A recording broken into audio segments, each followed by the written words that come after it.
മലയാളത്തിലോട്ട് എല്ലാവർക്കും സ്വാഗതം.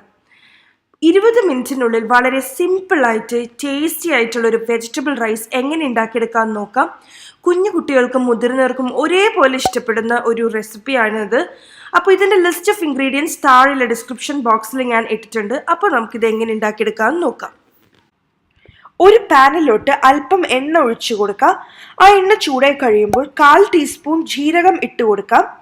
പിന്നെ ഇതിൻ്റെ പുറകെ തന്നെ ഞാൻ 3 വലിയ വെളുത്തുള്ളി, 2 പച്ചമുളക്, 2 ചുവന്നുള്ളിയും കൂടെ ചേർത്തിട്ടുണ്ട്, ചെറിയ കഷ്ണങ്ങളാക്കി അരിഞ്ഞത്.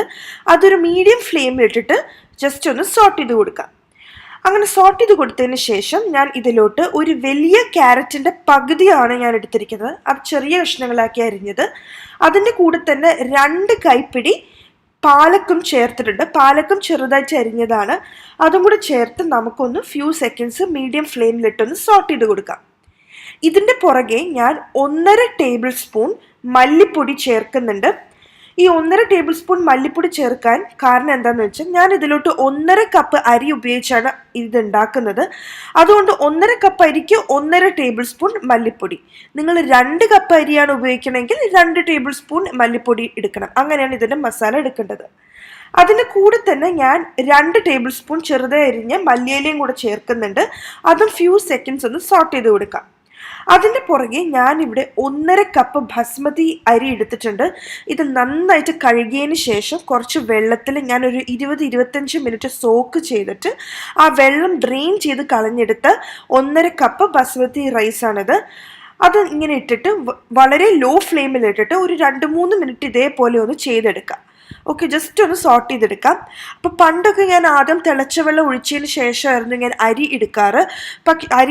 പക്ഷേ എനിക്ക് ഈ ഒരു മെത്തേഡ് ചെയ്തപ്പം അരിക്ക് കുറച്ചും കൂടെ സോഫ്റ്റ്നെസ്സും കുറച്ചും കൂടെ ടേസ്റ്റും തോന്നി. അതുകൊണ്ട് ഞാൻ ഈ ഒരു മെത്തേഡാണ് ഞാൻ എപ്പോഴും എല്ലാവരോടും സജസ്റ്റ് ചെയ്യുള്ളൂ. അപ്പോൾ അതേപോലെ ജസ്റ്റ് ഒന്ന് സോട്ട് ചെയ്തതിന് ശേഷം ഞാനിവിടെ 3 കപ്പ് ഈ വെള്ളമാണ് ചേർക്കുന്നത്. തിളച്ച വെള്ളമായിരിക്കണം, പച്ചവെള്ളം ചേർക്കാൻ പാടില്ല. അപ്പം ഞാൻ ഏത് ഗ്ലാസ്സിലാണോ അരി എടുത്ത് ആ ഗ്ലാസ്സിലാണ് ഞാൻ 3 കപ്പ് വെള്ളം, തിളച്ച വെള്ളം എടുത്ത് ഒഴിക്കുന്നത്. അപ്പം അതൊന്ന് ഒഴിച്ചു കൊടുക്കാം. ഇതിൻ്റെ കൂടെ തന്നെ ഞാൻ ഉപ്പും ചേർത്തിട്ടുണ്ടായിരുന്നു, അത് ഞാൻ പറയാൻ വിട്ടുപോയി. അപ്പോൾ ഉപ്പ് ചേർത്ത് കഴിയുമ്പോൾ നിങ്ങൾ ഇതിൻ്റെ വെള്ളം ഒന്ന് ടേസ്റ്റ് ചെയ്ത് നോക്കുക. ഉപ്പ് ഒരു അല്പം മുന്നിട്ട് നിൽക്കണം, ഒരുപാട് മുന്നിട്ട് നിൽക്കേണ്ട ആവശ്യമില്ല, ഒരു ഇച്ചിരി മുന്നിട്ട് നിന്നാൽ മതി. എന്നാൽ മാത്രമാണ് ചോറ് വേകുമ്പം അത് കറക്റ്റായിട്ട് പിടിക്കുള്ളൂ. അപ്പോൾ അങ്ങനെ ജസ്റ്റ് ഒന്ന് ഇളക്കിയതിന് ശേഷം നമുക്ക് ഈ വെള്ളം ഒന്ന് തിളയ്ക്കാനാക്കി വെക്കാം. വെള്ളം തിളച്ച് തുടങ്ങിക്കഴിയുമ്പം നമുക്ക് ഏറ്റവും ലോ ഫ്ലെയിമിലിട്ടിട്ട് മൂടി വയ്ക്കാം. അപ്പോൾ തിളയ്ക്കാൻ നേരം നമുക്കൊരു ഹൈ ഫ്ലെയിമിലിട്ട് കൊടുക്കാം.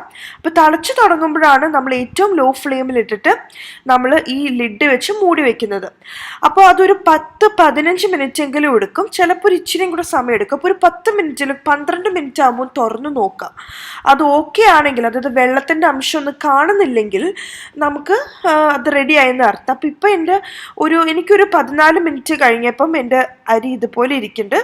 അപ്പോൾ ഇനിയിപ്പോൾ ഞാൻ എന്താ ചെയ്യുക, ഫ്ലെയിം എല്ലാം ഓഫ് ചെയ്തിട്ട് ഞാൻ ഇത് ലിഡ് ഒന്നും കൂടെ ഞാൻ മൂടി വയ്ക്കുകയാണ്. ഒരു 10 മിനിറ്റ് കൂടെ മൂടി വയ്ക്കുകയാണ്. കാരണം ചോറ് വെന്ത ഉടനെ നമ്മൾ എടുക്കുകയാണെങ്കിൽ കുറച്ച് ഒട്ടൽ പോലെ ഉണ്ടാവും. അത് ഉണ്ടാവാണ്ടിരിക്കാൻ വേണ്ടിയിട്ടാണ് നമ്മൾ വീണ്ടും 10 മിനിറ്റ് ഒന്ന് മൂടി വെക്കുന്നത്. അപ്പോൾ 10 മിനിറ്റ് മൂടി വെച്ച് കഴിയുമ്പോൾ നമുക്ക് വളരെ ടേസ്റ്റി ആയിട്ടുള്ള നന്നായിട്ട് വിട്ടിരിക്കുന്ന വെജിറ്റബിൾ റൈസ് റെഡിയായി കിട്ടും. പിന്നെ കുട്ടികൾക്ക് പച്ചക്കറി കഴിക്കാൻ മടിയുള്ളവരൊക്കെ ആണെങ്കിൽ ഇത് തീർച്ചയായിട്ടും ഉണ്ടാക്കി കൊടുക്കുക. അവർ അറിയുപോലും ഇല്ല, നല്ല ടേസ്റ്റി ആയിട്ട് ഇവരിത് കഴിച്ചോളും. അപ്പോൾ ഞാനിവിടെ ഇതിൽ പാലക്കും ക്യാരറ്റാണ് ഉപയോഗിച്ചിരിക്കുന്നത്. നിങ്ങൾക്ക് ഇതിന് പകരം കോളിഫ്ലവർ ഉപയോഗിക്കാം, ബ്രോക്കലി ഉപയോഗിക്കാം, നിങ്ങൾക്ക് ഇഷ്ടമുള്ള ബീൻസും അങ്ങനത്തെ വെജിറ്റബിൾസ് ഒക്കെ ഇട്ട് നിങ്ങൾക്ക് ഇത് ചെയ്തെടുക്കാൻ പറ്റും. അപ്പോൾ തീർച്ചയായിട്ടും ട്രൈ ചെയ്യുക. താഴെയുള്ള കമൻറ്റ് ബോക്സിൽ ട്രൈ ചെയ്തതിന് ശേഷം അഭിപ്രായം പറയാൻ മറക്കരുത്. നിങ്ങൾ ആദ്യമായിട്ടാണ് ഈ ചാനൽ വരുന്നതെങ്കിൽ തീർച്ചയായിട്ടും ഈ വീഡിയോയുടെ താഴെയുള്ള red colour subscribe button click ചെയ്യാൻ മറക്കരുത്. അതിൻ്റെ തൊട്ടടുത്ത് തന്നെ ചെറിയൊരു ബെൽ ഐക്കൺ ഉണ്ട്, അതും കൂടെ ക്ലിക്ക് ചെയ്താൽ മാത്രമാണ് ഞാൻ എപ്പോൾ ഒരു പുതിയ വീഡിയോ അപ്ലോഡ് ചെയ്യുമ്പോഴും നിങ്ങൾക്ക് നിങ്ങളുടെ മൊബൈൽ ഫോണിലും നിങ്ങൾക്ക് നോട്ടിഫിക്കേഷൻ കിട്ടും. ഇത് ഫ്രീ ആണ്.